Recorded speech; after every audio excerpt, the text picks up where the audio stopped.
Hi. Germany visa documentation ചെയ്യുമ്പോൾ ശ്രദ്ധിക്കേണ്ട 5 പ്രധാന കാര്യങ്ങളെ കുറിച്ചാണ് ഈ ഒരു വീഡിയോയിൽ നിങ്ങളുമായി ഷെയർ ചെയ്യുന്നത്. ഞാൻ എൻ്റെ സ്ക്രീൻ ഒന്ന് ഷെയർ ചെയ്യാം.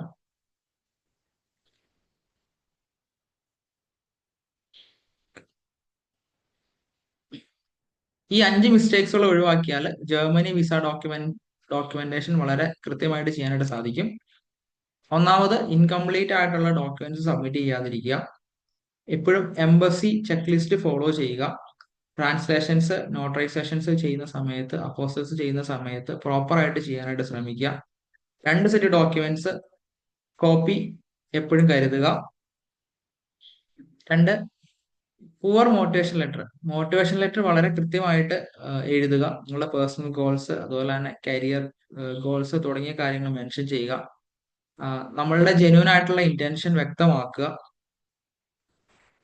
മൂന്നാമത്തെ പോയിന്റ് എന്നുള്ളത്, ലാംഗ്വേജ് സർട്ടിഫിക്കറ്റ് റെക്കഗ്നൈസ്ഡ് ആയിട്ടുള്ളതാണെന്നുള്ളത് ഉറപ്പുവരുത്തുക.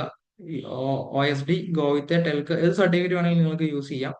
പക്ഷെ ഇതിന്റെ വാലിഡിറ്റി, അതുപോലെ തന്നെ ഒറിജിനൽ സർട്ടിഫിക്കറ്റ് ആണെന്നുള്ള കാര്യങ്ങൾ, അതുപോലെ തന്നെ എംബസി അക്സെപ്റ്റ് ചെയ്യുന്ന സർട്ടിഫിക്കറ്റ്സ് ആണെന്നുള്ള കാര്യങ്ങൾ ഉറപ്പുവരുത്തുക. 4മത്തെ പോയിന്റ്, ഫൈനാൻഷ്യൽ പ്രൂഫ് കാണിക്കുമ്പോൾ കൃത്യമായിട്ടുള്ള ഫൈനാൻഷ്യൽ പ്രൂഫ്സ് കാണിക്കാനായിട്ട് ശ്രമിക്കുക. ബ്ലോക്ക്ഡ് അക്കൗണ്ട് എമൗണ്ട് ആണെന്നുണ്ടെങ്കിൽ കൃത്യമായ ബ്ലോക്ക്ഡ് അക്കൗണ്ട് എമൗണ്ട് നിങ്ങൾ ബ്ലോക്ക്ഡ് അക്കൗണ്ടിൽ നിക്ഷേപിക്കുക. അതുപോലെ തന്നെ ഫോർമൽ ഒബ്ലിഗേഷൻ ലെറ്റർ, വാലിഡ് ആയിട്ടുള്ള സ്പോൺസർഷിപ്പ് ലെറ്റർ ഉറപ്പുവരുത്തുക. അതുപോലെ തന്നെ ജോബ് കോൺട്രാക്ട് ആണെങ്കിൽ വാലിഡ് ആയിട്ടുള്ള ജോബ് കോൺട്രാക്ട് ആണെന്നുള്ളത് എൻഷുർ ചെയ്യുക. 5മത്തെ പോയിന്റ്, ചെറിയ ചെറിയ മിസ്റ്റേക്സുകൾ ഒഴിവാക്കുക. നിങ്ങളുടെ സിഗ്നേച്ചർ, ഡേറ്റ് തുടങ്ങിയ കാര്യങ്ങൾ ഒക്കെ ചെയ്യുമ്പോൾ കൃത്യമായിട്ട് ചെയ്യാനായിട്ട് ശ്രമിക്കുക. സൈൻ ചെയ്യാതെ ഫോം സബ്മിറ്റ് ചെയ്യുക. അതുപോലെ തന്നെ നമ്മളുടെ ഫോട്ടോയുടെ സ്പെസിഫിക്കേഷന് ഷെങ്കൻ സ്പെസിഫിക് ഫോട്ടോ തന്നെ അപ്ലൈ ചെയ്യുക. തുടങ്ങിയ കാര്യങ്ങൾ, ബയോമെട്രിക് ഫോട്ടോ അപ്ലൈ ചെയ്യാനായിട്ട് ശ്രമിക്കുക. ഡോക്യുമെന്റ്സ് ഡബിൾ ചെക്ക് ചെയ്തതിനു ശേഷം മാത്രം സബ്മിറ്റ് ചെയ്യുക.